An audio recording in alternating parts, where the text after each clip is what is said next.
बरिए समुद्र न पाटे जान।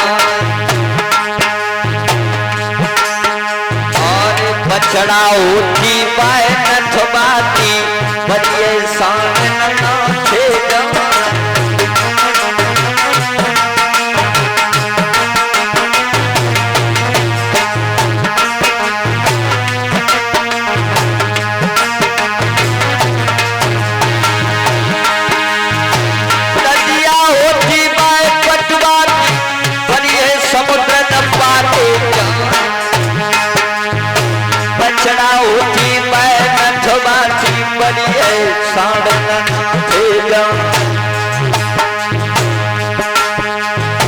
पीतल होती पाए बदलाती बरिए कोकिल बदली जाए।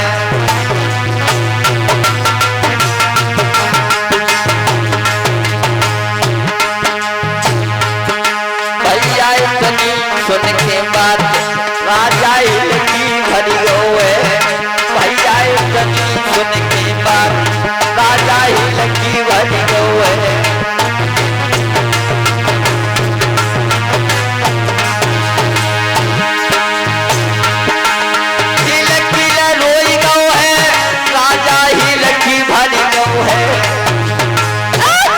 भैया इतनी सुन के बात राजा की भरी होए।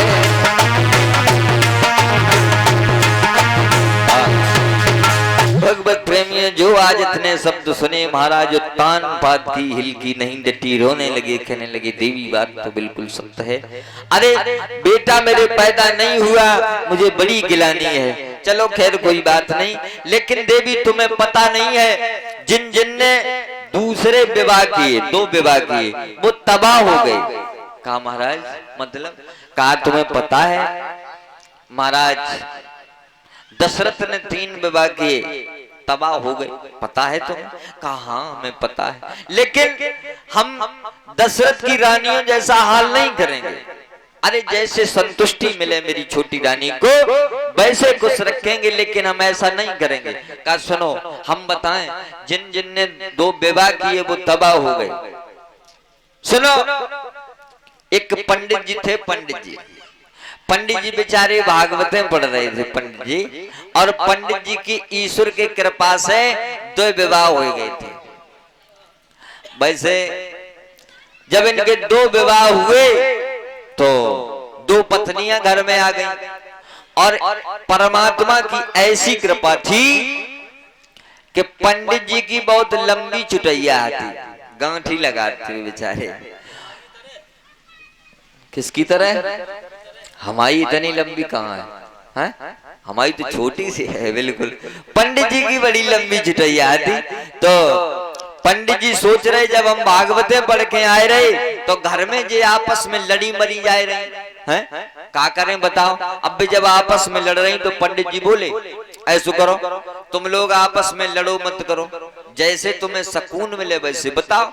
तो भगवत प्रेमियों जैसे ही आज कहा तो उसी समय बोले ऐसा करो हमें अलग कर दो। क्या कहा? हमें अलग कर दो। पंडित जी ने कहा ठीक है अलग कर देंगे। पंडित जी ने दोनों को अलग कर दिया।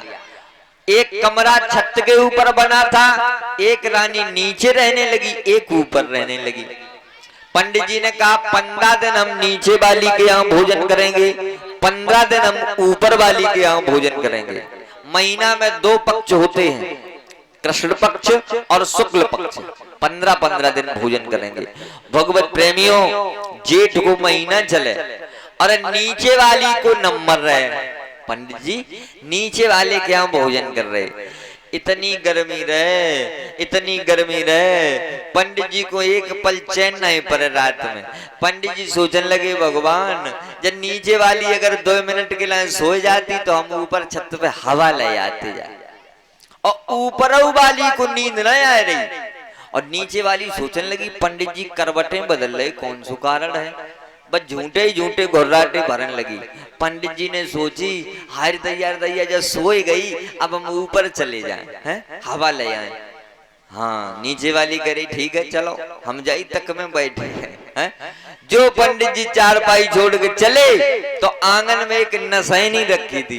पंडित जी ने जैसो ही एक लड़का चढ़े तो तक तो नहीं बोली, दूसरे चढ़ गए नहीं बोली, जो तीसरे लड़का पे पैर रखो सोई वक्त खड़ी भई चारपाई पे। तब तक पंडित जी ने चौथे लड़का पैर रख लो, बाने आगे बढ़ के पंडित जी की धोतिया पकड़ लगी।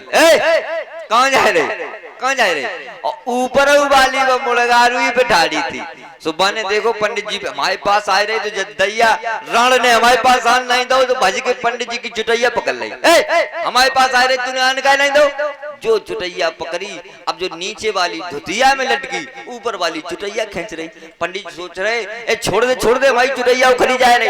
कहा हमारे पास तुम आए रहे और जा रण नीचे तो ऊपर को नहीं आन दे रही है, नहीं छोड़े। खींचती रही नीचे वाली धुतिया में जैसे ही लटकी तो पंडित जी की चुटैया उखड़ गई, नीचे जमीन पे धांस गिरे एकदम। पंडित जी एकदम उसी रात्रि में चोर चोरी करबे के लिए पंडित जी के घर पे आओ मोरी के रास्ता से। वो बेचारो रात भर जो नकटोरो ही देखत रहो, भाई चोरी करबे की सुधनाए लगी। जो भगवत प्रेमियों पंडित जी नीचे गिरे बने जानी के पंडित जी ने हमें खदेड़ लो, सोई एकदम वो भगो। पंडित जी चिल्लाने लगे ए चोर चोर चोर।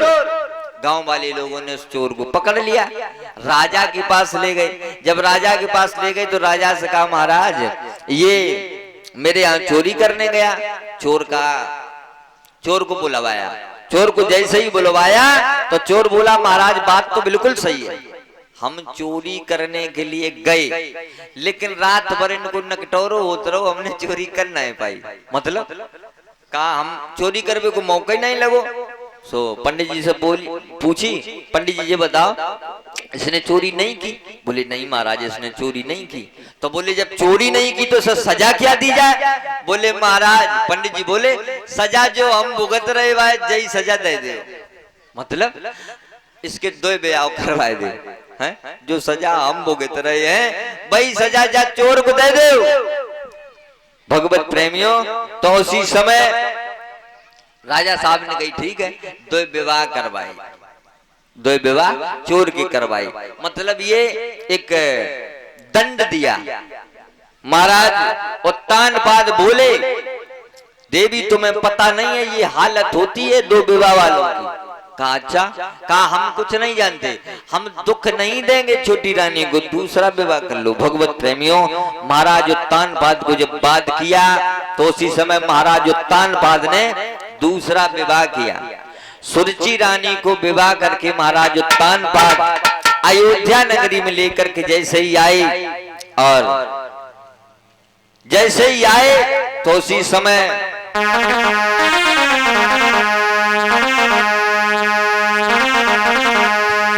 बड़ी रानी सुनीति ने बांदी को बुलाया, ए बांदी इधर आ, डोला छोटी रानी का महलों में आ गया है, जा डोले के पास खड़ी होके कहना कि चलो महारानी तुम्हें आपकी बड़ी बहन महलों में याद कर रही है। बांदी आई और बांदी ने कहा बहन डोले से नीचे कदम रखो, आपको आपकी बड़ी बहन महलों में याद कर रही है।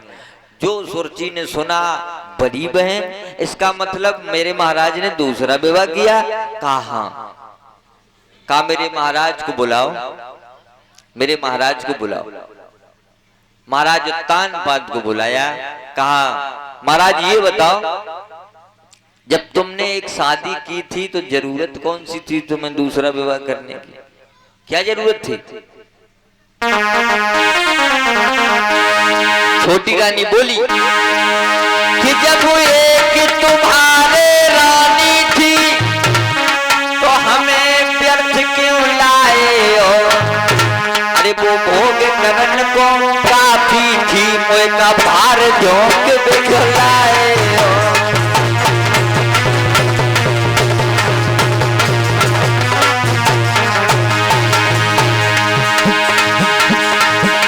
वो भोग करन को काफी थी, मोए का भार झोंक बिखलाए हो।